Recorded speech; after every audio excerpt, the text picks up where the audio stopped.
will come to order. The subcommittee meets today to review the Department's fiscal year 2027 budget request for missile defense and defeat activities. Testifying before the subcommittee today, we have Mr. Mark Berkowitz, the Assistant Secretary of Defense for Space Policy, General Gregory Guillot, Commander of U.S. Northern Command and North American Aerospace Defense Command, General Michael Gutwein, the Director of the Golden Dome for America Initiative, Lieutenant General Heath Collins, Director of Missile Defense Agency, and Lieutenant General Sean Gainey, Commander of U.S. Army Space and Missile Defense Command and Joint Task Force Gold. Good afternoon and welcome to all of you. We appreciate you being here with us today. I want to begin by recognizing the service of our air and missile defense operators. In recent weeks, they have served with great distinction. Most of all, their courage and proficiency has saved lives. We salute them.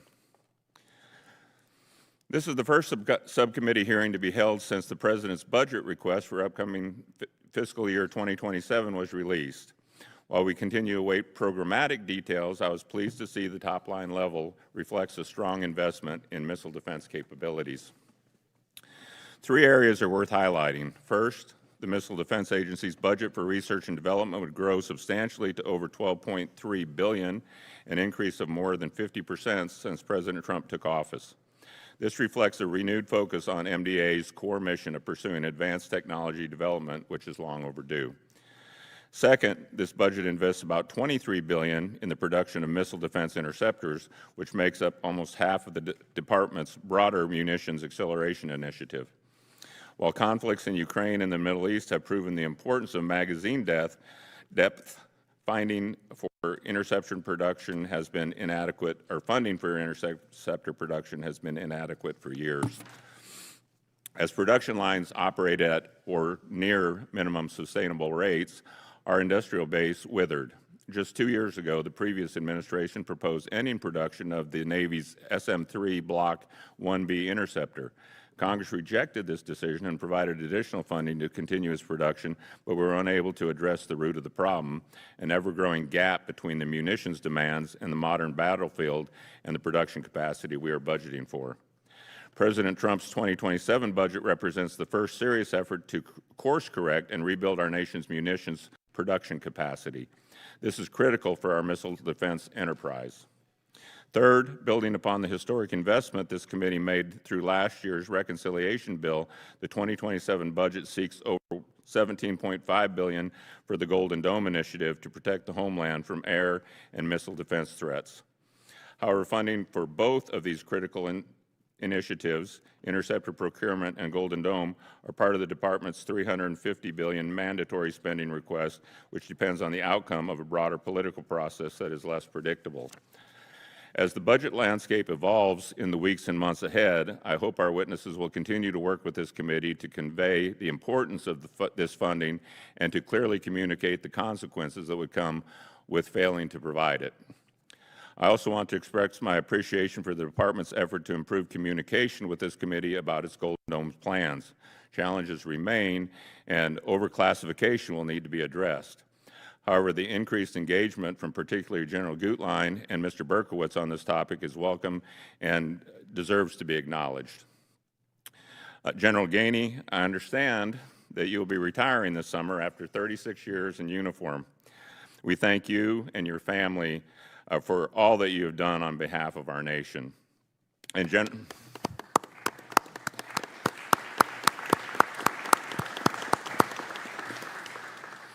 General Guillot, just in case this is the last time we see you, I want to also express our thanks to you for your 37 years of service to this country. We have enjoyed working with you both and have benefited greatly from your unwavering professionalism and candor. Also to the general.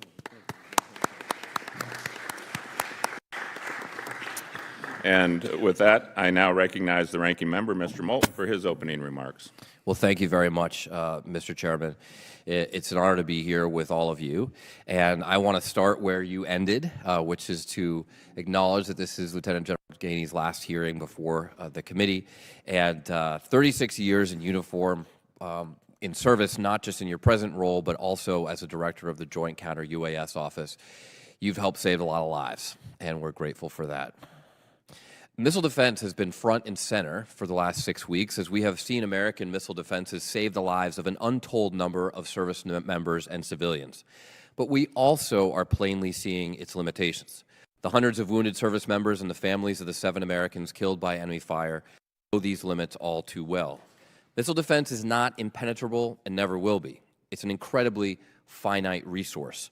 In many cases, we are spending millions of dollars a shot to take out $50,000 drones.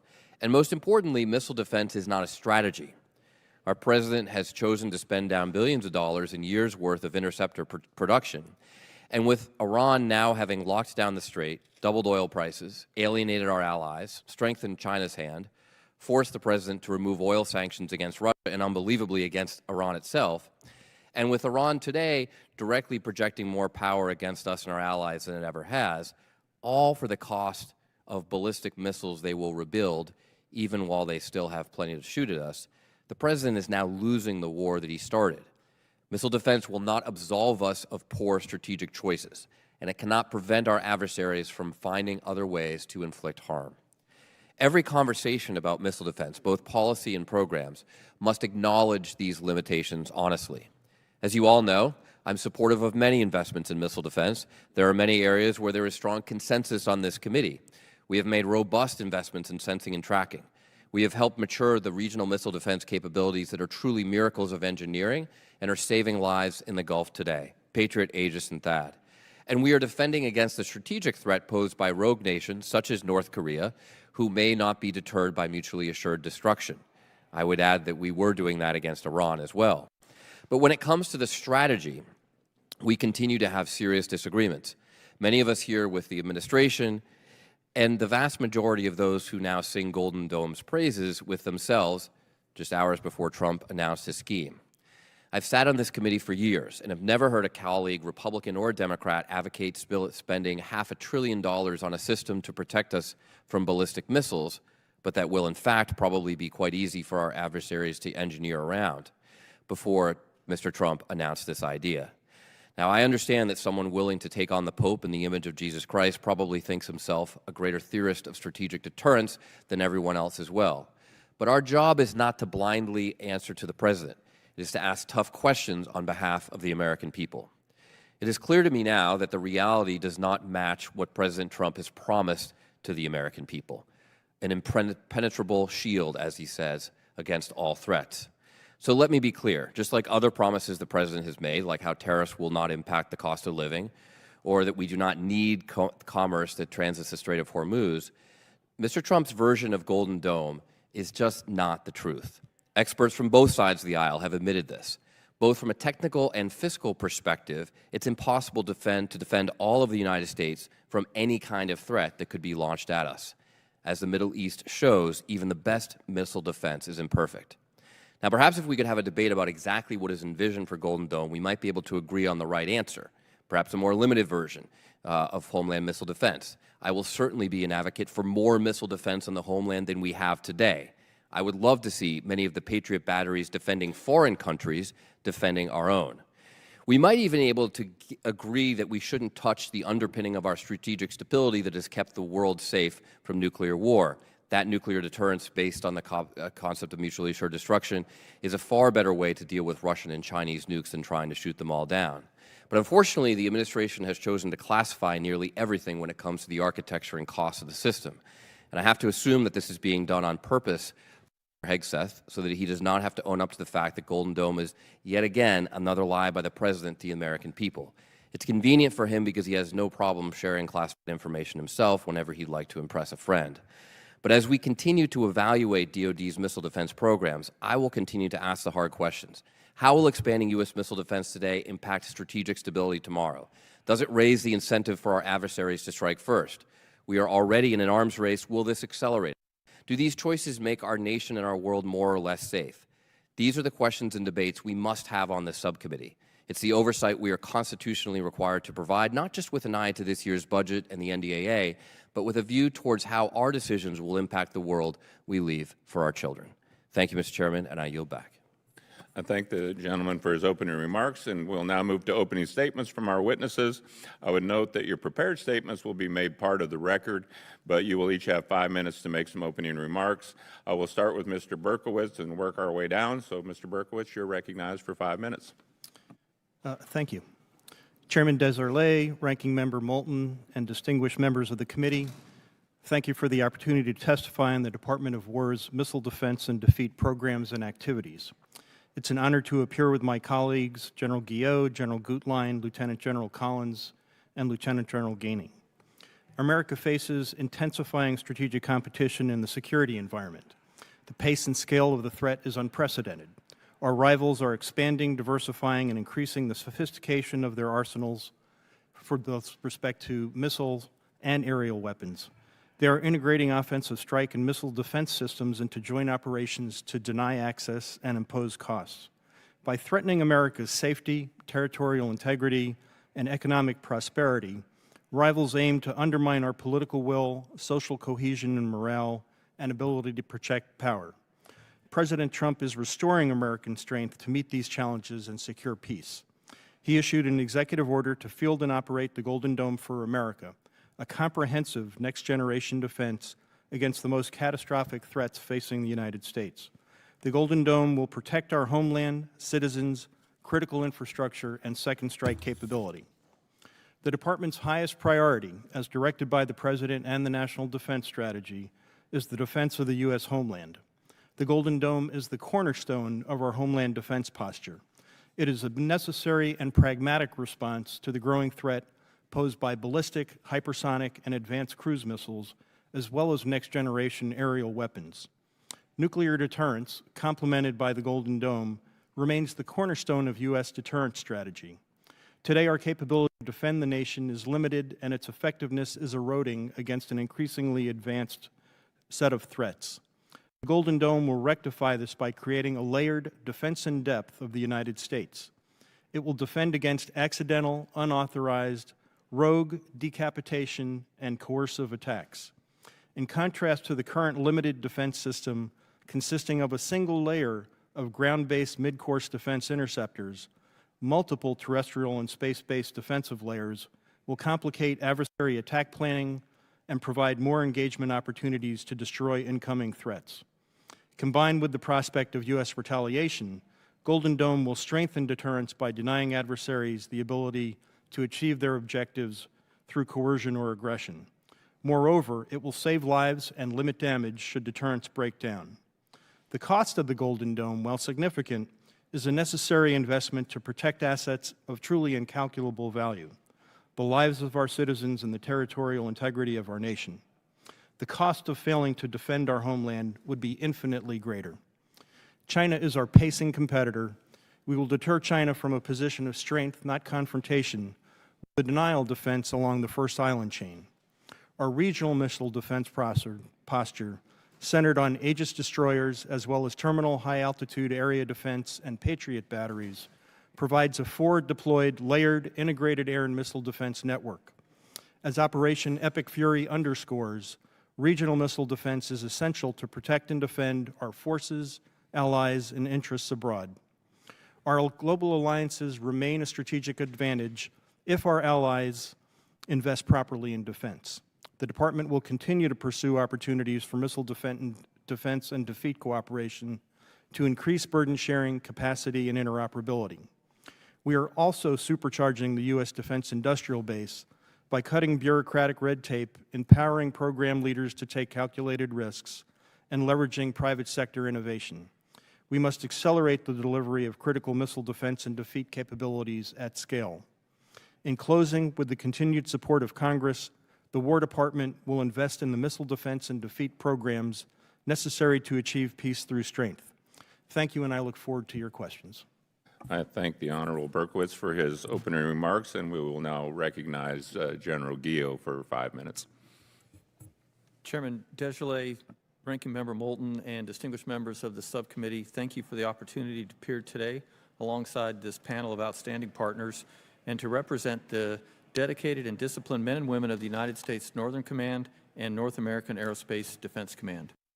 As the strategic environment and missile threats have grown more complex, NORAD and NORTHCOM have responded by fundamentally transforming both commands, taking on new missions and rapidly implementing innovative approaches to safeguard North America. NORAD and U.S. NORTHCOM remain vigilant, capable, and committed to defend against cruise missile threats as the commands routinely intercept long-range bombers and track advanced maritime platforms in the approaches to North America, while standing ready to defend against long-range missile attacks around the clock every day. The commands have undertaken several initiatives over the last year to build on our preparedness to respond to missile threats, including U.S. NORTHCOM's activation of Joint Task Force Gold, which will serve as the operational arm for the future layered defense systems provided by the Golden Dome for America. The ability to detect, track, and discriminate threats from seafloor to space is critical, and NORAD and U.S. NORTHCOM also continue to pursue modernized domain awareness systems and defensive capabilities to meet the challenges of tomorrow. I remain grateful for the subcommittee's ongoing support for space-based airborne moving target indicator, over-the-horizon radar, airborne early warning, and integrated undersea surveillance systems, all of which allow us to detect and track launch platforms well before they can threaten the homeland. The men and women of U.S. NORTHCOM and NORAD have embraced these new challenges and are unwavering in our no-fail mission. Disciplined defense of our homelands in all domains, from all avenues of approach, against all those who intend us harm. We appreciate the steadfast support of this committee, and I look forward to your questions. We have the watch.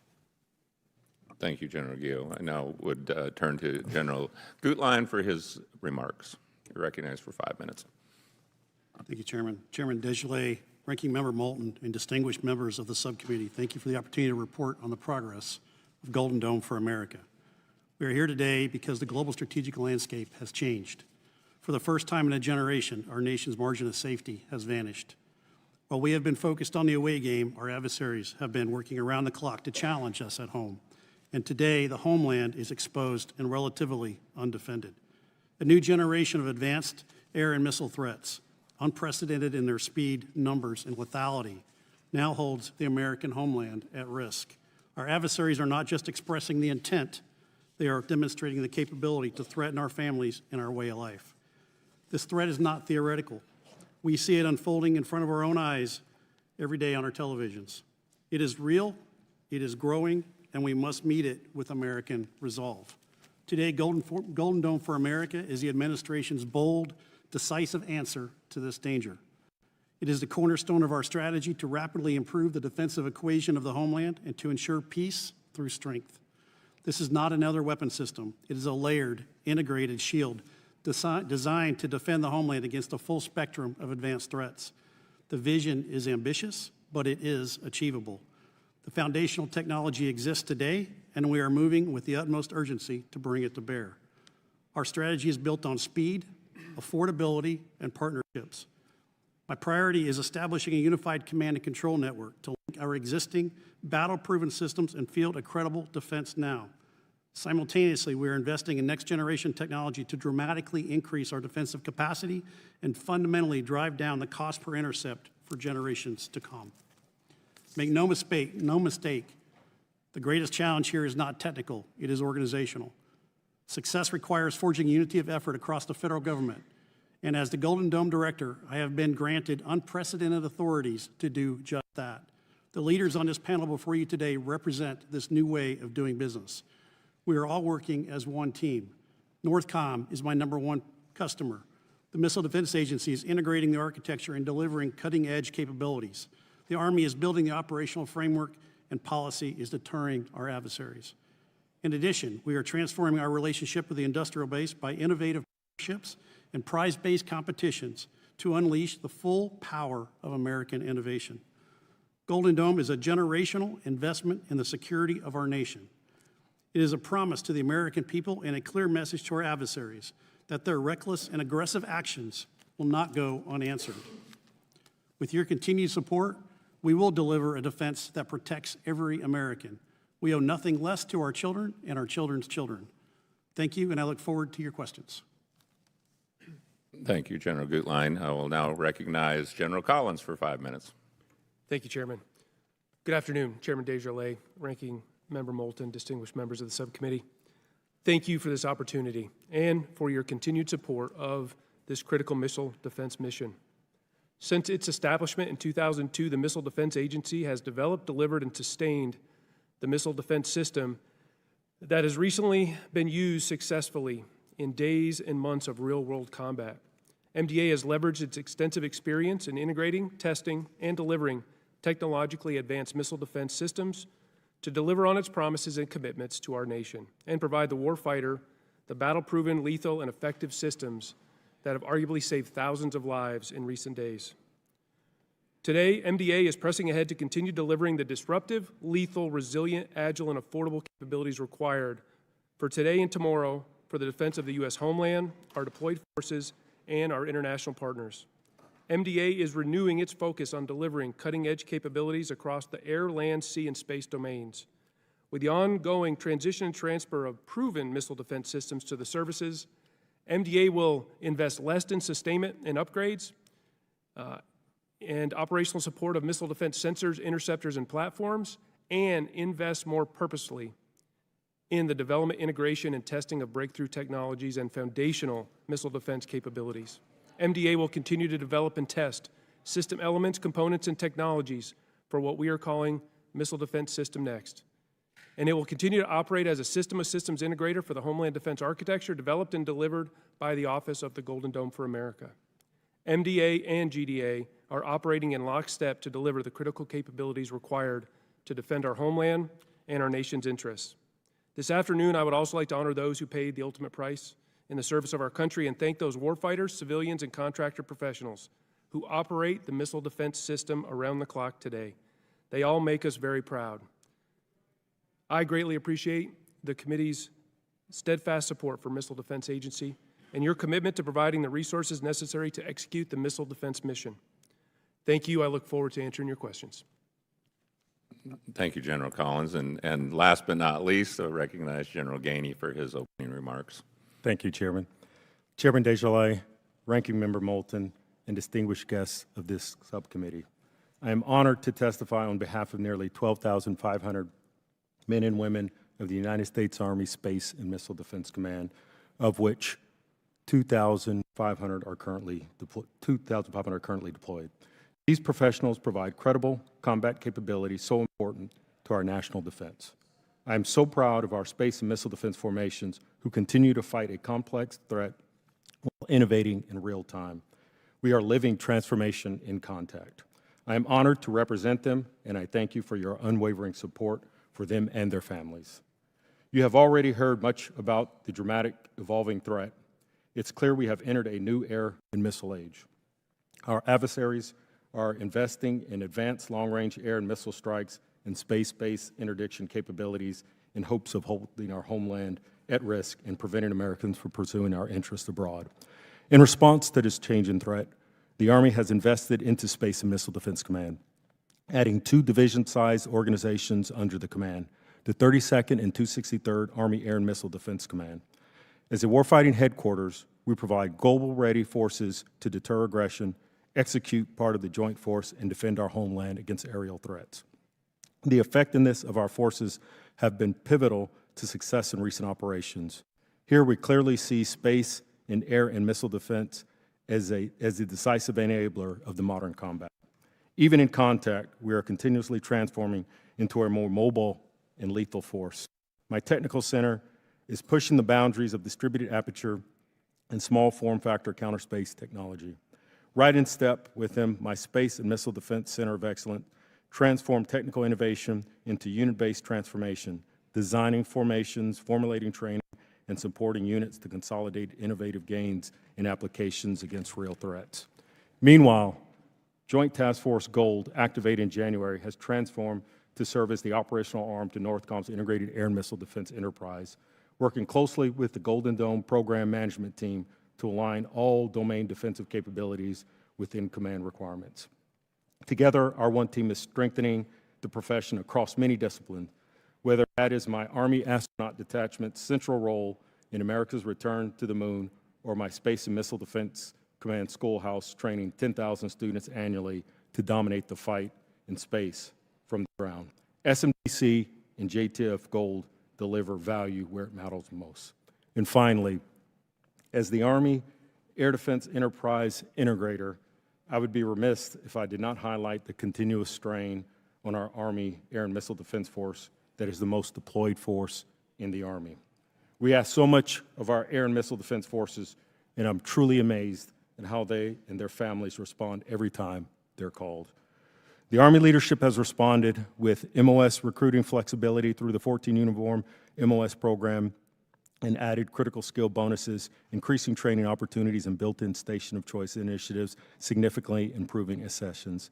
Further addressing the op-tempo challenges, the Army Integrated Air Missile Defense is undergoing the most significant modernization in our history, fielding the Integrated Battle Command System, also known as IBCS.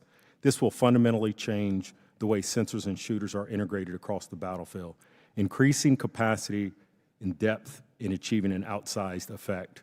Army AMD force structure will also increase by 47% by FY 2033, while simultaneously modernizing the existing force. Over the past 2.5 years, I've seen firsthand how our one team at SMDC and JTF Gold contributes to the lethality of the Army Joint Force and the defense of our homeland. Every day brings both challenges and opportunities. The interdependent functions of space and missile defense will play a significant role in all future conflicts. I look forward to addressing your questions today. Thank you. Thank you, General. We'll now turn to member questions, and I'll start by recognizing myself. And I have great respect for Ranking Member Moulton and his service to our country, both in uniform and in Congress, but I have to say I agree vehemently against most of what his opening statement was. And General Gutlein, I know we're limited in this setting, but can you talk about how adversaries approach integrated air and missile defense? Because the core idea of Golden Dome, protecting your territory and critical infrastructure from air and missile attack, is this something Russia and China are already doing? Yes, Chairman, it's a critical question.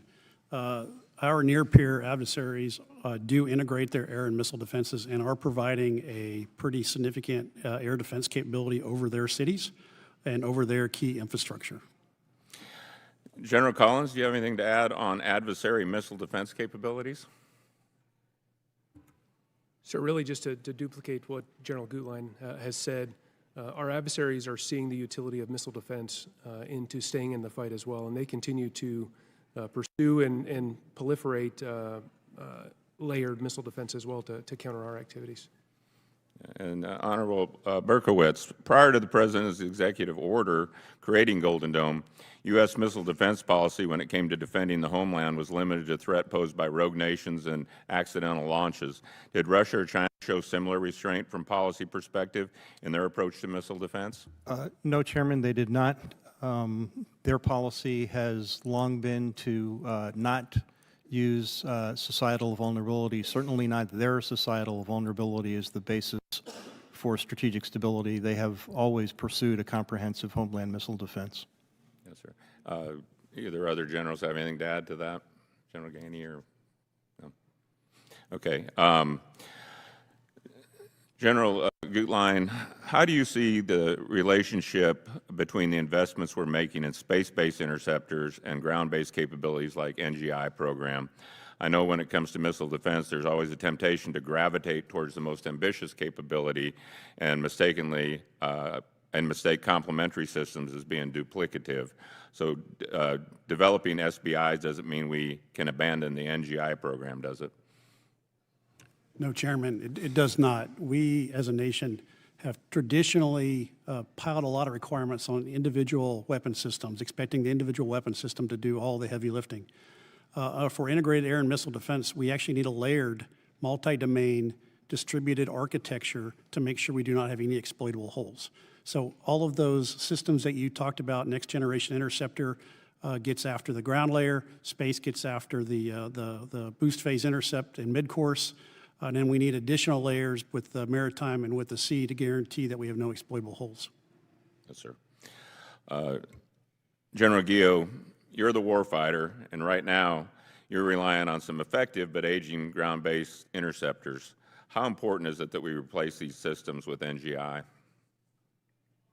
Chairman, it's extremely important that we keep NGI on track and, if possible, even pull it to the left. And I work with Lieutenant General Collins every week on seeing if there's ways that we can do that. And that's because the adversaries we're facing are relentless in their pursuit of achieving more capability, trying to find any exploitable seam in our defense. And I think they're cooperating amongst each other, sharing information and technical data and sometimes even weapons in order to do so. The NGI is essential to ensure that we can outpace those efforts. And General Collins, MDA is acquiring NGI and sustaining the current fleet of interceptors. What is your view on the need for the NGI program? Sir, as General Gutlein and General Gale have identified, we did do the miracle 24 years ago of developing and fielding the GBI program in 2 years and putting it in the hole.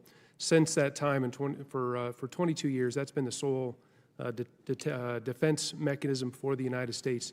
Those systems are aging. The reliability is being impacted as well. They were designed for threats from the past, and as the threat increases its complexity and capability, we need to also increase that. We've increased the capability of the inherent GBI design, but the game-changing step increase in capability that NGI brings to bear will help us to defend both the rogue nation threat as well as the peer adversary ICBM threat in the future. It is critical to be able to do that.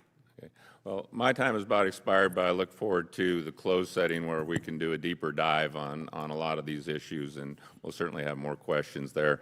The ranking member Moulton he'll be back, but we'll recognize the gentleman from New Jersey, Mr. Norcross, for 5 minutes. Thank you, Chairman, and I thank all the witnesses for being here today.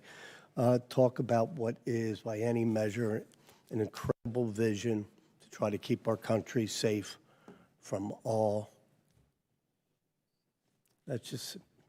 from everywhere all the time. And it is a remarkable idea.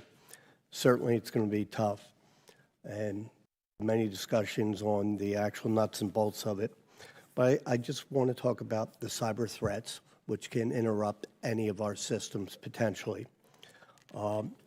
Recently, the Department of Defense and Anthropic are having a bit of a spat. To suggest anything less does not even come close. The idea of removing their systems from what is currently being used by many of our branches is going to be difficult, and by any measurement, it's going to be expensive.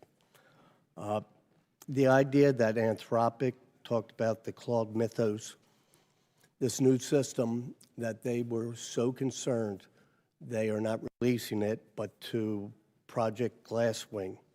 Now, why am I talking about this? Because they have reported that this system has been able to detect flaws in our defenses that nobody thought existed.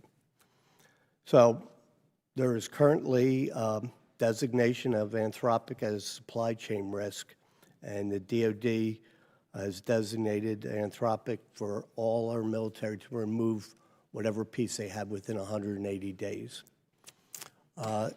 General Gutlein, can you talk in the degree that where we are, what impact that will have in your world? Representative, it is right to call attention to our cyber vulnerabilities. And from a Golden Dome perspective, we architected in cyber resiliency from the beginning and have set up what we call an ecosystem hub, where we have brought in external companies to come in and help us make sure we're securing the supply chain, one of which is utilizing artificial intelligence. Today, we do not have Anthropic anywhere in the GDA architecture. That's the way we started out of the gate. It just ended up that way right now. But I will tell you, there are other suppliers out there of artificial intelligence, and we are leveraging those as we go forward to get after the cyber vulnerability threats. So that is in the Golden Dome structure. That is within the Golden Dome structure. If we can start right down the line to say, in your portfolios, do you have any Anthropic products? Congressman, for the NORAD and Northcom systems, we have one, but it's not in our classified systems, and we're in the process of transitioning to another system that we already have on contract. so that there is little, if any, effect on our operational capability. Thank you. General. Representative Norcross, same with the Missile Defense Agency. We have a host of different AI companies and capabilities that we apply to our mission set and how we do business. Anthropic is currently not in that set, and so there's no impact from that. Terrific. Honorable Norcross, same for the Army. None that I'm tracking personally. We're working to move to AI-enabled type systems, so no effect that I see right now. So that's good news. The one major issue is that they felt this was such a significant vulnerability that they are withholding it for distribution, and they put together Project Glasswing of the top tier of companies that deal in this area. So they are able to find these vulnerabilities. Hopefully there's somebody else with their capabilities to do it. It certainly is something that we as a nation have to make sure that we're absolutely sure all the time. Let me just shift gears a little bit. There's been a number of comments over the course of particularly the last year or so that talks about some of the vulnerabilities and problems that we have in what will be protecting our homeland, particularly, I'll call them vertical structures in the offshore area. General Gutlein, you and I had a previous conversation to talk about this, how the offshore wind industry is being impacted with the suggestion is they are going to inhibit our ability to deal with incoming missiles. Whether it's offshore wind, drilling platforms, quite frankly, depending on where you are, they could be mountains. It sounds to me as if we've always had the ability to address these things. In your opinion, do you see these offshore winds, platforms, and others as being something that we can't deal with in the new structure you're putting together? Representative, the challenge I have for protecting the homeland with General Guillo is to make sure we have no exploitable holes. The wind turbines have caused havoc with our legacy sensors. But from a Golden Dome perspective, we are approaching this as a multi-domain distributed architecture with redundant sensors that include sensors in space. In addition to that, we are taking advantage of the next generation of signal processing to try to integrate all this data together and make rapid sense out of it using artificial intelligence. So we are rapidly trying to, within our architecture, to work around those challenges as well as other geographical challenges around the homeland. Thank you. I yield back. Gentleman yields back. We'll now recognize the gentleman from Ohio, Mr. Turner. Thank you, Mr. Chairman. General Gutlein, you and I had a prior conversation that I want to continue in this hearing, and that is concerning the current integration of the air component into our current missile defense structure. If you look to what we've been able to accomplish in the Middle East and in the current conflicts that have occurred, as you and I were discussing with the direct attack that occurred from Iran into Israel, where the United States provided a backup component of missile defense to Iron Dome and David Sling and their missile defense components. And of course, the broader conflict that has occurred now, where the United States assisted not only with Israel, but also providing missile defense to our own assets and our own military and personnel, but also then to our broader allies in the missile defense. It wasn't just our missile defense architecture, it was also our air component architecture. And it's great that I'm sitting in front of 3 Air Force personnel, and no disparaging to the rest of all the witnesses that are here, and I appreciate your participation, but I want to engage you in an air component integration discussion as we talk about Iron Dome, because I want to get to, I believe that there is a miss that we're having in the Iron Dome. So if we could first have your acknowledgement of that currently our architecture as it's deployed includes a significant air component integration with the F-35, as you were discussing with me, both in its sensor suites, in its integration and how it follows targeting, but also I'm aware even the ability to use missiles it has as a component. Could you speak to that for a minute as to what we currently do, with the F-35 and our air components integration? Thank you, Representative. That's a key component of the defense equation that General Guillo has to execute, is the full-on integration of the multi-domain environment to include the maritime and the air component. The air component allows us to push the defended area out away from the homeland. It also gives us a 911 response in case of a threat as you're seeing over in Iran. What we are doing from a Golden Dome perspective, even though the air layer is not part of my architecture, that is part of a different set of architectures, is I am integrating that in, both the sensor data and the communications layer, and then making sure that my data is transportable back out to the air layer and the maritime layer. Well, and this is why I'd like to engage all of you into the conversation, including the General. I believe that as we do that, that we need to make certain both in the as we look to the F-35 and also the opportunity of the B-21, that we need to ensure that we take into consideration the opportunity for that integration, both the supersonic nature of the B-21, the hypersonic opportunity of its missiles for homeland defense, because the Golden Dome is going to have, in space-based architecture and its terrestrial architecture, the terrestrial is going to be static and relatively fixed. Space-based, of course, going to be more fluid. But the agile, flexible, multidimensional capability of the air component provides an opportunity that we should not miss, and I think we should be forward-looking. And as you're passing that baton, that developmental aspect needs to be made certain that those platforms are developing up with you. General? Congressman, I couldn't agree more with General Gutlein. In fact, the day after he was confirmed, he flew out to Colorado Springs to talk to me about, from an operational perspective, what the needs of NORAD and NORTHCOM were. And then in addition to the space base and the upper layer and under layer, we talked for a great deal of time about what we call the air layer, or the limited air defense layer, for the reasons that you mentioned. The agility that fighter aircraft and others bring, the 911 response, as General Gutlein described it, is integral to any air defense challenge that we have. In the terminal phase and also in the mid-course, there's a huge opportunity for both the B-21 and the F-35 to play an absolute essential homeland defense role in Golden Dome. And I hope that as we're passing that developmental baton, that the nation's ingenuity is utilized to ensure that they're fully tasked. Congressman, I agree, and I'd also throw in any advanced airborne early warning systems would have capability there as well. And unmanned. Yes, sir. Thank you all. I yield back. Gentleman yields back. Now recognize the gentleman from California, Mr. Carbajal, for 5 minutes. Thank you, Mr. Chairman, and thank you to all the witnesses for being here today. The Congressional Budget Office estimates that Golden Dome will cost $542 billion over 20 years. The American Enterprise Institute estimates it could cost upward of $3 trillion over 20 years. This is a stark contrast from the original $175 billion over the 3 years that President Trump initially stated. Surprise, surprise.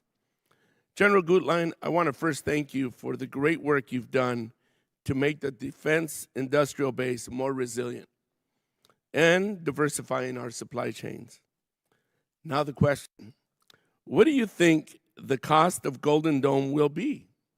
And how long will it take for Golden Dome, this Golden Dome concept, to be operational?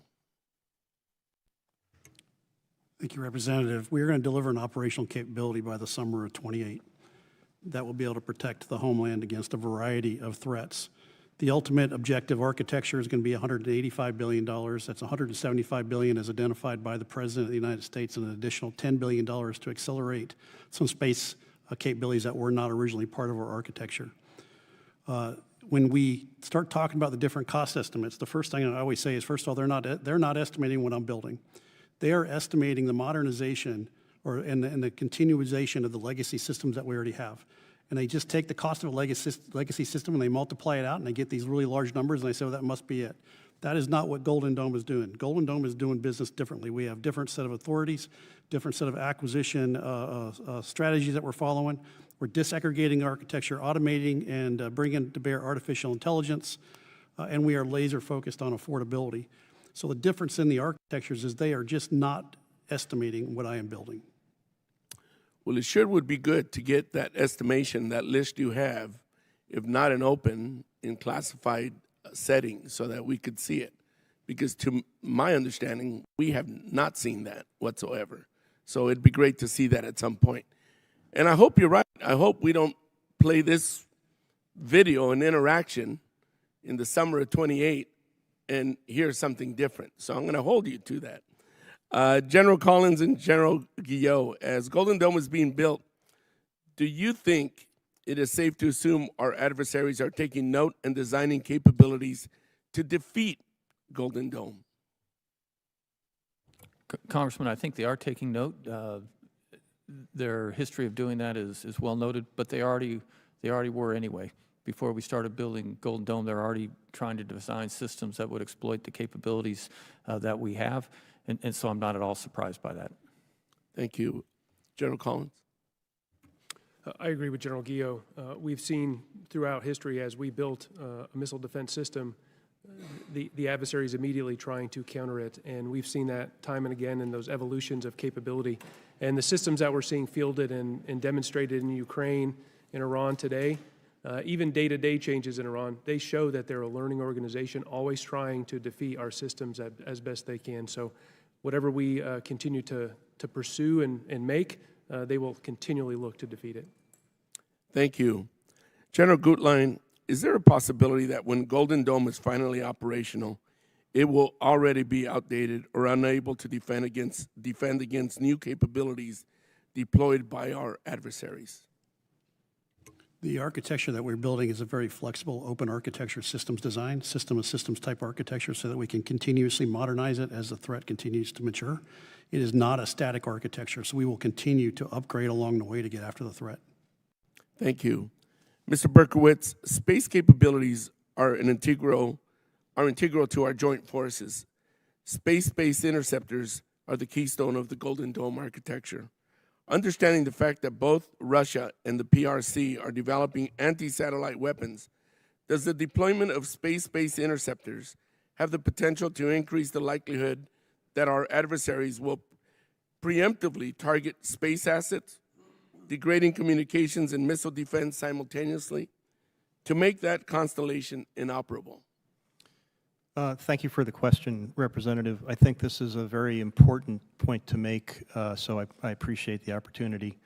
I believe our adversaries understand the importance of space to the United States and our national defense, and that is the reason why they have been building and accelerating a broad array of counterspace and anti-satellite weapons capabilities.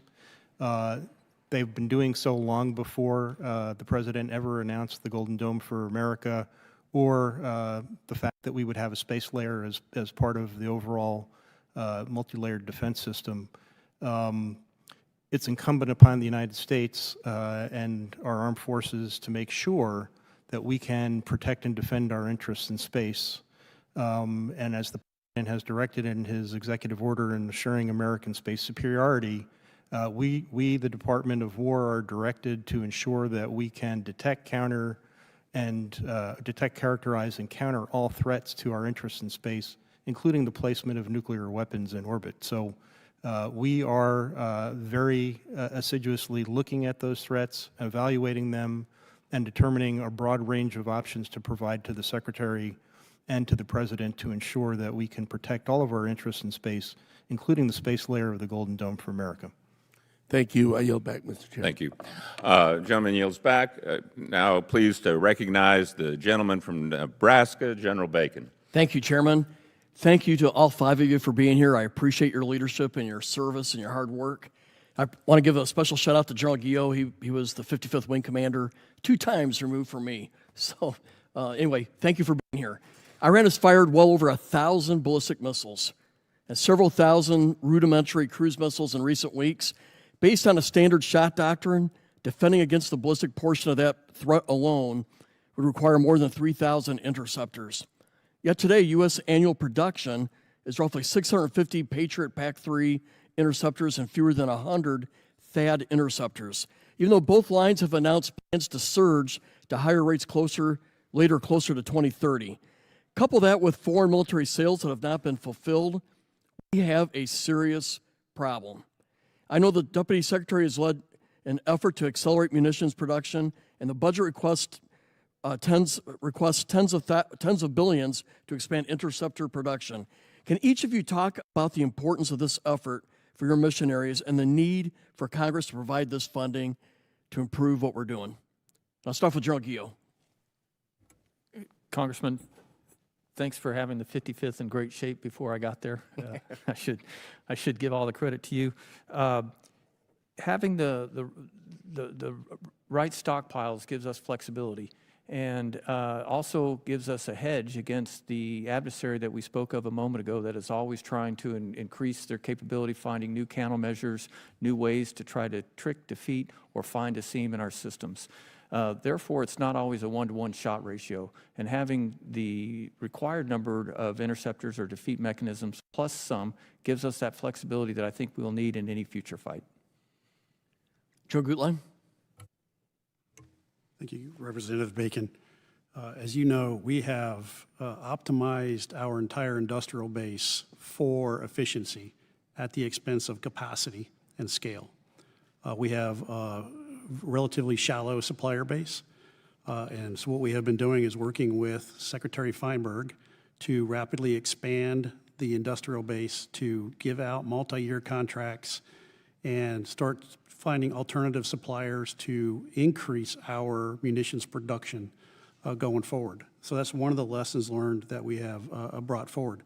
From a Golden Dome perspective, we're working really hard to make sure that we use the right effector against the right threat, bringing to bear multiple layers of sensor data from multi-domain to make rapid sense out of that, to make sure we send the right effector to get after the right threat with a modernized C2 system that we did not have available in the current conflict in Iran. Thank you. Joe Collins. Congressman, thanks for this question. It's a really important question as we see a key lesson of OEF that we can talk about is the need for the right number of weapons, the right magazine depth to protect our assets. From day one, I've always said the way we get there is through sustained focus, sustained will, and sustained resources to make sure we have that appropriate inventory. And the last 2 years, I've come up here and we've reported that priorities were low and we were driving our industry base to minimum economic quantities or below minimum economic quantities. That's where this enterprise has been for the last few years. That is being undone this year. And the activities that the deputy is driving to change industry, to get them to also show the focus, will, and urgency is there. And so now's the time. We will continue to need sustained focus and sustained resources to make this happen. Thanks, Jen. General Gainey, I have a separate question for you. So I just want to say it's unacceptable, and it's not your all's fault, but we as a nation cannot allow this low production rate to continue. We have to, as a committee and the Pentagon, solve this, because what's going on in Ukraine and the Middle East is not an anomaly, it's the future.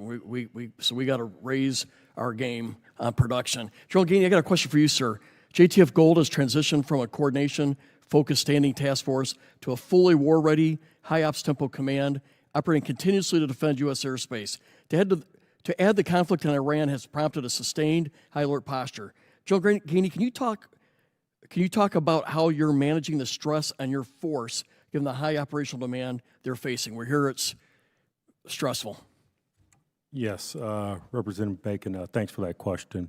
As the Army AMD force, highest deploy rate in the Army, it's been a tough challenge for us. We've done several studies, health of the force studies, to try to get after what's the best way to assess stress on the force and implement areas to improve health on the force. Really, it's going to come down to our modernization. So funding our modernization to allow us to transition to our integrated battle command system will allow us to do more with less. Being able to integrate the several different sensors and shooters together will provide us that additional capacity and capability as we move forward. How it's being handled currently, I have an amazing command team that's fighting a fight with my 32nd Army Air and Missile Defense Command in contact right now. And the way they're caring for our soldiers, energizing our soldiers with the strain that we're putting on our soldiers is truly amazing. And that's how leadership is how we're getting through it right now. Thank you, General Gainey. And I out of times I need to yield back. Thank you. I thank the gentleman from Nebraska, and I'm now pleased to recognize the gentleman from New Mexico, Mr. Vasquez, for 5 minutes.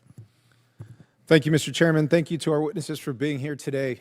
In New Mexico, Kirtland Air Force Base and White Sands Missile Range have been at the forefront of developing and testing cutting-edge missile defense technology, which includes most recently the testing of the next generation of short-range interceptors. It's evident that these bases play a critical role in air and missile defense and that the department relies on to keep our homeland safe. These two installations offer a unique focus on growing the department's understanding and use of directed energy and electronic warfare capabilities on the battlefield. Electronic warfare and directed energy systems offer relatively inexpensive but very effective alternatives for taking down low-cost drones, short-range rockets, artillery, and mortars. Systems like the Army's Directed Energy Maneuver Short-Range Air Defense Systems or the Navy's SLIC-32 have demonstrated the potential that this type of technology could have to defend against varying missile threats, with estimations to be as little as $3 per shot. My first question is for Lieutenant Collins. I understand some of this development and testing is being done at Kirtland and White Sands. How is the Missile Defense Agency working with these two bases to field this technology and potentially use to counter varying missile threats? Thanks, Congressman. It's a great question. We are very much all in and focused on bringing directed energy to the fight as we move forward. My directed energy leads and office are actually on Kirtland Air Force Base, so we're very closely tied in with Kirtland Air Force Base and the Air Force portions of work in directed energy. And in this budget and our way forward, we are certainly putting more attention into bringing potentially game-changing directed energy capabilities to bear in an unmanned platform. Air platform is what we're focused on, so we can bring that capability to the edge of the fight and thin the herd on UAVs, potentially air threats, and the like. So we're very into that, and we're driving through on that experimentation as we move forward. And then WSMR is just a national capability of air and missile defense testing, and so it always will be. Thank you, Lieutenant General. I encourage you to keep utilizing these important bases in my district, which have played a leading role, as you know, since World War II in developing this technology. Now, let me turn to why this applies to the current threats that we are facing today. Within the last year, it's become increasingly apparent that missiles and interceptors are an essential requirement of the modern-day battlefield. And depending on the U.S. interceptor, costs can range anywhere from $4 to $90 million. From $4 million to $90 million. And as our adversaries increasingly employ low-cost methods to force the U.S. to deplete valuable and expensive interceptors, we must adapt to limit this cost disparity and preserve our firepower for when it's needed the most. Lieutenant General Collins, what else is the department doing to pivot to ensure that our U.S. missile defense interceptors are adapting to the strategies of our enemies and that we can rapidly deploy this new technology rather than traditional missiles? Thank you, Congressman. First, in the first lane, we have some very proven systems with incredible capability that are being proven in the desert today. We are always driving to figure out how to drive the cost of those down. One, through the acceleration in quantities that we're going to talk about. We're going to have savings in those, but those are pretty exquisite and unique weapons as we move forward. We are continuing to push down directed energy and non-kinetics to change the cost equation and increase magazine depth, as well as part of our push into more disruptive technologies for the fight. Affordability is actually one of our key technology thrust areas, and bringing that to bear. We have started a low-cost interceptor study at this point with a few vendors where we're taking a look at actually pushing a cost target on a capability and using modern day design and manufacturing capabilities to see what threat base we can cover down with a reduced cost weapon to really help. If we can reduce the cost of the weapon, we can increase the magazine depth through that affordability. And we're very much starting that process. We're really moving forward in low-cost interceptors and wide area kill mechanisms and the like to make sure that we can continue to drive affordability into the equation. Thank you so much, Lieutenant General. And I can't stress how important it is as you talk about those low-cost solutions for my district, because we have some really innovative small businesses, startup companies, spin-offs from our national labs that not only lower the cost of the munition itself, but reduce costs of, if we're doing space, getting that weapon or getting that system into orbit, the deployment, the operation, and the maintenance of these systems as well, which we are hoping to be added as approved vendors into our defense industrial base. And so I look forward to seeing how the department maintains its U.S. missile defense moving forward and employing these low-cost measures. Thank you, Chairman. I yield back. The gentleman yields back. We're now pleased to recognize the gentleman from Indiana, Mr. Mesmer, for 5 minutes. Okay. Thank you, Chairman, and thank you to the witnesses for being here today. As co-chair of the Hypersonics Caucus, I believe in the importance of the hypersonic missile technology is a crucial component in America's national security platforms, and I look forward to hearing your answers. To that point, General Collins, could you give an update on the development of the glide phase interceptor? Yes, sir. Thank you.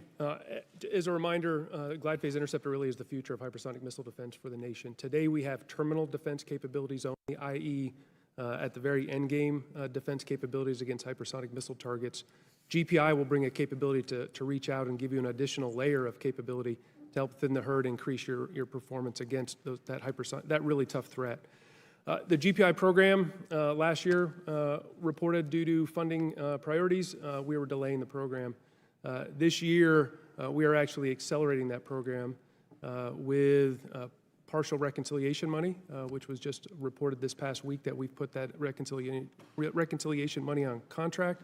We are accelerating today from 2035 to 2031 and bringing a land-based capability to the fight. Still not fast enough, but that is the beginning by taking resources off the table. Now we are very much continuing to look in support of General Gutlein how to accelerate more and bring hypersonic defense capabilities faster. Well, you answered my second question, and that was going to be how we're going to accelerate, so thank you for that. Can you comment on the value add of working with the Japanese on this program? Is there any potential? Yes, sir. The Japanese have been a long-standing great partner of ours. Our best our most capable exo-atmospheric interceptor today, the SM-3 Block 2A, that was also co-developed with the Japanese. They bring a great mindset of development as well as manufacturing, and so they're a key partner for us on the 2A and the expansion of the 2A line. They're also bringing that same capability and partnership to bear on the GPI program as well, and they've been a great partner so far.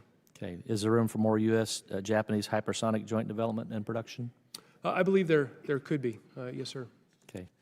General Collins, what do you see as the bottlenecks in development and production of more hypersonic systems? I believe some of the bottlenecks is the continued investment in the industry base to do that.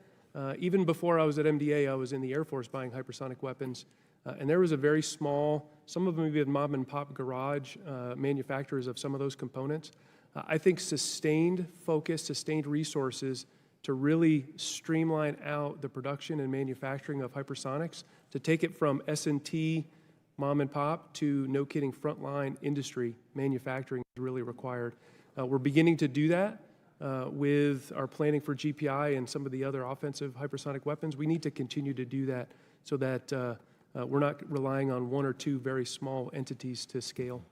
Is the increased demand signal that we've had the last year in funding leading to better response from the defense and industrial base?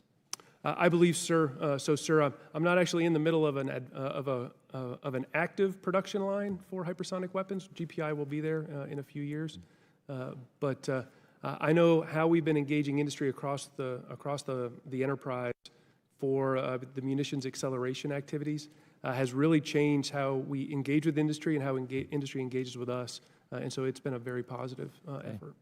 Anything Congress and the MDA can collaborate on to make sure these get deployed at the speed of relevancy?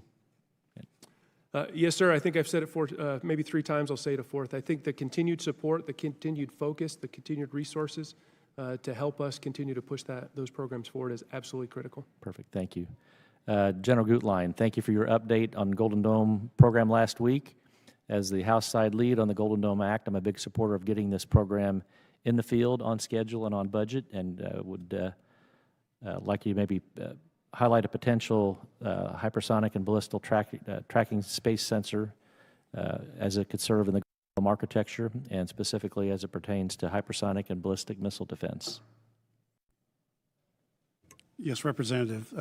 As I've been talking about, we have a multi-domain set of sensors. Some of those are space-based sensors, and one of those is the Missile Defense Agency's hypersonic ballistic missile tracking system. We have been working with the Space Development Agency, United States Space Force, to accelerate that program, and currently have a request for proposal out on the street. Okay, thank you. General Collins, one more quickly. How has the SM-3 distinguished itself in our recent conflicts in the Red Sea and Iran? Sir, it's the premier capacity weapon defending from the Eastern Med, both defending Europe as well as defending the CENTCOM AOR. It's done well and executed better than designed. Okay, thank you. Yield back. Gentleman yields back. The chair is now pleased to recognize the gentleman from California, Mr. Whitesides, for 5 minutes. Thank you, Mr. Chairman. First, I want to start off by saying thanks to each of you for your dedicated service to our nation, particularly those who are retiring, recognizing your families for the sacrifice that they have carried as you lead our armed services. We've now been at war with Iran for over 6 weeks. What was announced as a limited engagement has evolved into a sustained kinetic conflict with no clear end in sight, marking a significant and dangerous escalation in a region that is already fraught with instability. President Trump's decision to blockade the Strait of Hormuz will cause gas prices to spike even more than they already had. Gas prices are projected to rise to over $7 per gallon in California if this blockade lasts. The president seems to have no coherent strategy to end the war or bring down gas prices. Increased gas prices are now driving inflation throughout our economy as the higher price of transportation and manufacturing drives up costs everywhere. I am deeply concerned that this operation is currently foundering. By almost every metric, it has failed to meet its stated strategic goals. We have not eliminated the nuclear threat, nor have we achieved regional deterrence. Our adversary retains long-term ballistic, drone, and industrial capabilities. Furthermore, we must address the grave legal precedent being set in this operation.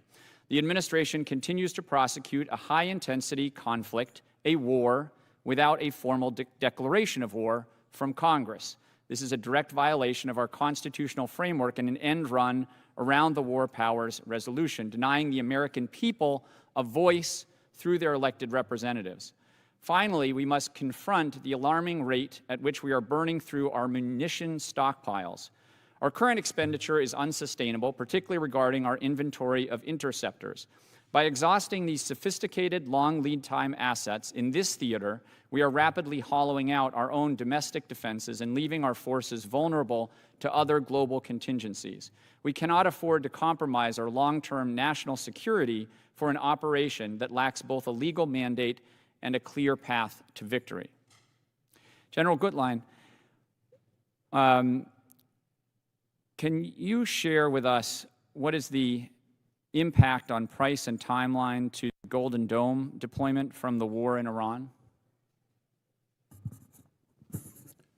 There has not been a direct cost impact on Golden Dome because of the Iran conflict. Has there been a schedule impact to your plans?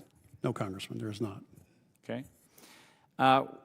This is a question for any of you. What can you say publicly about quantifying the impact of the Iran war on the cost and timing to restock our depleted inventory of expended missile defense assets?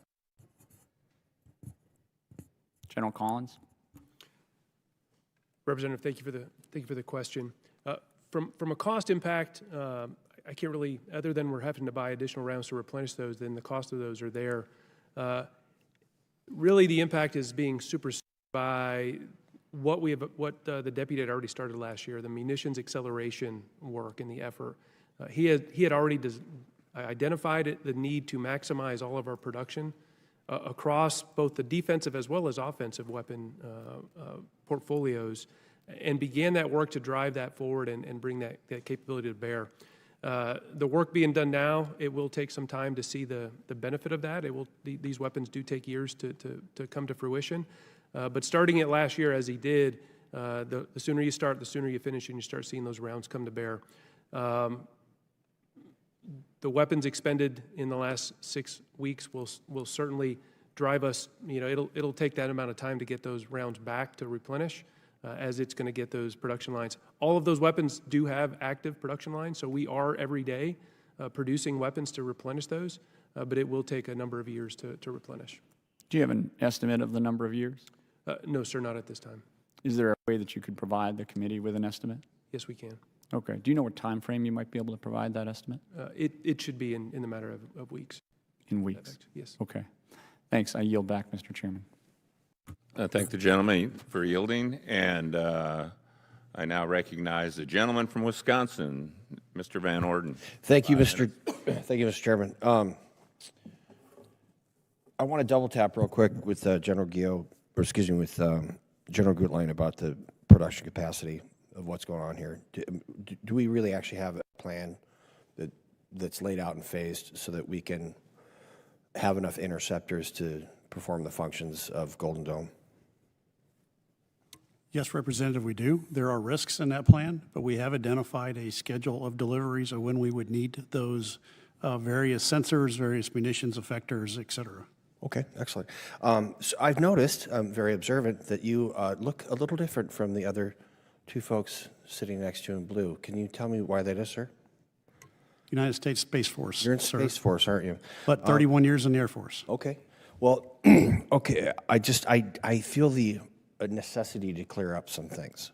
There are people on the subcommittee that mocked openly the formation of Space Force, mocked it, like in hearings and on television and everything. So, General Gio, from your professional position, do you think that Space Force has been integral in making sure that our homeland is going to be secured now, or is secured now, and will be secured further in the future? Without question, Congressman. Okay. And then, so, General Gutlein, would you say that you have the confidence of General Whiting? Absolutely. And when General Gio said I flew out there to meet with him on day one, I also flew out there to meet with General Whiting on day one to make sure that we were fully integrated, making sure I'm getting after his threats, and he understands how I'm going to operate in his AOR. Okay. And General Gio, do you have confidence in General Whiting? Absolutely, sir. So ergo, we could determine that you have confidence in General Gutlein. Without question. And General Gutlein is a competent professional that is saying that Golden Dome is not only a requirement to protect the homeland, but it's also within the realm of possibility of creating within our lifetimes. Is that correct? He has told me that, and I believe him. Okay, so then maybe we should go with people that have made decisions in the past that have actually panned out to be correct. And maybe we should really put at a lower threshold of confidence the opinions of people that have proven to be galactically wrong. Let's just do that in the future. General Gutlein, how much do you interact with our Israeli partners? Currently very limited. The majority of the interaction is through the Missile Defense Agency, which is my Deputy Director for Integration. They are the primary point of contact right now, but we will have increased involvement with our allies in the future. Okay. And how much of the technologies, dual use, that have we received a benefit from Israel with their Iron Dome and David Sling? I would say significant lessons over time. We co-developed those systems with the Israelis, and some of those capabilities are actually produced here in the United States. So in your professional opinion, would you say that the strategic relationship we have with our Israeli allies are going to accelerate the ability for us to protect our own homeland? The integration of our allies into our homeland defense equation is absolutely critical. General Gio, would you agree with that assessment? Yes, sir, I would. So we can say that it is beneficial to everyday American citizens that we maintain a very strong and robust relationship with our Israeli allies. The Israeli allies and others, yes, sir. Well, obviously, but there's been some contentious things with people saying that we have no business partnering with Israel, and I fundamentally disagree with them. And I think that our ability to protect ourselves is accelerated by the fact that they're sitting there getting hammered every day by missiles and rockets, and we're not. Thank God. So I want to thank you, gentlemen, for your dedication. I know that you did not ride a horse here. You flew in a plane, right? Okay. So sometimes when we can't really visualize future technologies, we tend to mock them, and I think that that makes us lesser people. So thank you very much. You have my unwavering support. God bless you and the Space Force. I yield. Gentleman yields back. Now please to recognize the ranking member, Mr. Moulton. Thank you very much, Mr. Chairman. there's bipartisan agreement on this committee that our incoming threat detection is not perfect, but I detected a circuitous and vague insult on my intelligence in the previous remarks. And I would just point out to the gentleman from Wisconsin, whether he's a gentleman or not, that the only person who voted against the formation of the Space Force on this committee was Republican. Lieutenant General Gainey, your air defenders saved thousands and thousands of lives in the Middle East. I disagree with the war, but I honor and praise the service of our air defenders and want our allies and the American people to appreciate that. Just give us an idea. I mean, approximately how many installations and cities are you currently protecting with Patriot and THAAD batteries? Ranking Member Moulton, thank you for that question. I'm extremely proud of our air defenders currently deployed in the CENTCOM AOR. Our 32nd team are covering dozens of locations, facilities, and some of that covers some of the city out there. And the way that they are fighting this fight, you know, we have teenagers out of high school and officers out of college sitting in that van day in and day night fighting a complex threat out there, and are doing magnificently doing. Not only that, we are rapidly reducing data and innovating in real time to be able to get after some of these complex threats that we thought we wouldn't have been able to do. And that's fantastic. I mean, this is the most complex air defense fight that the U.S. has faced, and you can see the pride that you have in your soldiers, which I appreciate. Protecting dozens of installations across the Middle East. General Gutlein, how many American cities are currently protected by Patriot or THAAD batteries? Today there are none.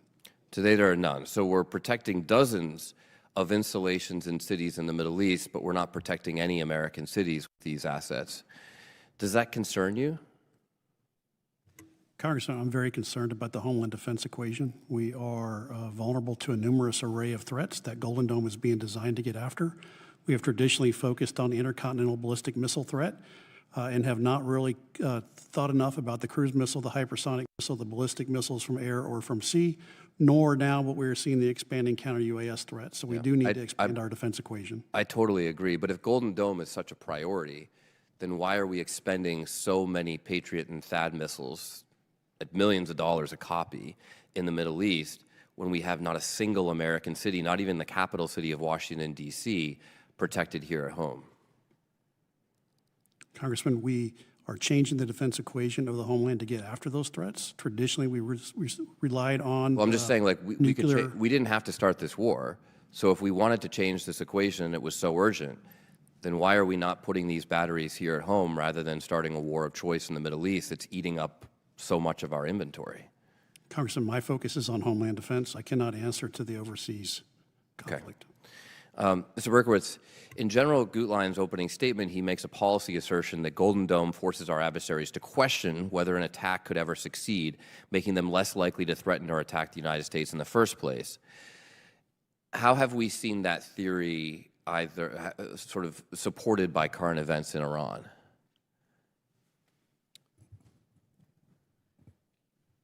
I mean, we just heard from Lieutenant General Gainey that we're literally protecting dozens of installations in cities with our missile defense assets, which notably are not protecting American cities here at home.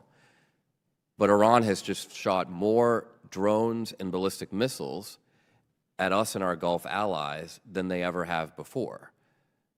So it just seems like this basic theory of deterrence is not working with the current conflict. Deterrence occurs in the cognitive domain. It's a psychological phenomena in the minds of our adversaries. I think we're talking about a regime that may be beyond deterrence. They have, for decades, pursued nuclear weapons and ballistic missiles. Successive administrations have engaged them. Yeah, and yet they weren't projecting power the way they are now until we started this war. And my point is more focused just on, I don't disagree with what you said, that's a fine comment, but my point is more focused on the basic theory of deterrence with Golden Dome, which says that if we have a robust missile defense, our adversaries won't attack us. And by the way, part of the rationale given for this war was that at some time in the future, the president said in a matter of days, although our own intelligence community has said it's more like a decade, Iran will have the capability of shooting ballistic missiles at the United States. But that basic theory seems blown out of the water by our current experience, which is that we have incredibly robust missile defense across the Middle East. We've been singing its praises in a very bipartisan way, and yet it has not stopped Iran in the least from shooting a lot of missiles and drones at us and our allies, which to the basic, which also, you know, to the point is that missile defense is not perfect, you know, has ended the lives of several Americans. And so I think we should just be asking more questions. I'm unfortunately out of time, but Mr. Chairman, I yield back. Mr. Chairman, is it possible for me to respond? Feel free to respond, sir. Mr. Moulton, I just wanted to complete my thought, which was deterrence is in the adversary's mind, and in this case, they have not been deterred at all. They have been killing American citizens for the better part of 40 years through a variety of means, not just through ballistic missiles, but through a variety of Have they ever killed modalities. Americans by ballistic missiles before? They have not, but they've used many other tools. And I agree. And I've seen Americans personally killed by Iranians. So I think I understand this threat in a pretty real way. I've been there on the ground in Iraq, seeing Marines killed by Iranians.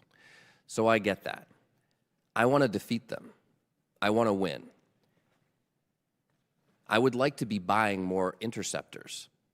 I would also like to prevent a war in the Pacific. What I don't want to be doing is getting bogged down in a war in the Middle East that we're losing, while also spending hundreds of billions of taxpayer dollars here at home on a theory of deterrence that seems pretty shaky. And if the hope is that what didn't work against the Iranians will work against Putin, that kind of hope is not a good strategy, at least in my mind. But I appreciate the conversation and look forward to continue it. Thank you. Are you both finished? Oh, no. We'll carry this. For the purposes of this discussion. We'll save and let me tell you, upstairs. Mr. Chairman, as you know, I very much appreciate the intellectual discussion that we are starting to have on this committee, because I think for too long it's just been, hey, you want to do this, go ahead. And Mr. Berkowitz and others have really been willing to engage in this debate, which fundamentally is important for the American people, for the taxpayers whose dollars we're supposed to supervise. So we may disagree. It may take us some time to come to agreement on these issues. But the debate matters, and I appreciate your willingness to have it. And I've been uncharacteristically light on the gavel today because we have such a distinguished panel in front of us, and this is a very important topic and a very important hearing. And so we're going to go to our final member for questioning, a gentleman from Colorado, Mr. Crank, before going to the closed session. You're recognized for 5 minutes, sir. Thank you, Mr. Chairman. I also want to thank our witnesses for joining us today. And before I begin my questions, I'd like to take a moment to honor Sergeant Benjamin Pennington, who was killed by Iran during the opening days of Operation Epic Fury. Sergeant Pennington served with the Army's 1st Space Brigade at Fort Carson and supported the Army Space and Missile Defense Command while in Saudi Arabia. And General Gainey, thank you so much for supporting his family. I've spoken with Ben's dad several times, and your outreach has meant a lot to him. I also believe that had we not deployed those systems, had we not procured those weapon systems and deployed them and used them at the beginning of this, there would have been a lot more of our American servicemen who would not be alive today. General Gutlein, I appreciate our conversation last week. I'm confident you are the right person to lead this critical mission to defend our homeland. And we had a good conversation during our call about lessons learned from Operation Epic Fury regarding modern missile attacks and how you're applying them to Golden Dome. For everyone, for everyday Americans who don't spend every waking hour thinking about missile defense like you do, I think there's an understandable gap in understanding how the missile threat has changed in the last 20 years. Iran showed the world how difficult it is to deal with mass swarms of traditional ballistic missiles, and in your testimony, you discussed new technologies like FOBs and MIRVs that threaten our homeland. In layman's terms, can you communicate what's different about the modern missile threat, how our legacy defenses currently fall short, and why Golden Dome is the right option to meet that threat?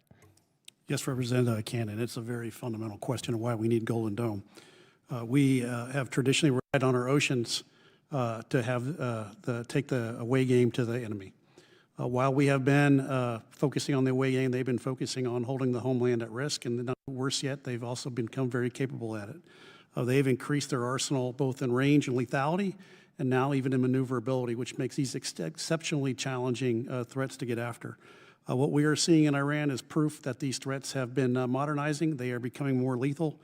We are seeing an exceptionally high operational tempo. We are seeing threats coming from the multi-domain environment, meaning they're coming from air, they're coming from the sea, they're coming from space, they're coming from land, and they have figured out how to get some low-cost threats in there as well to challenge our depth, or our defenses.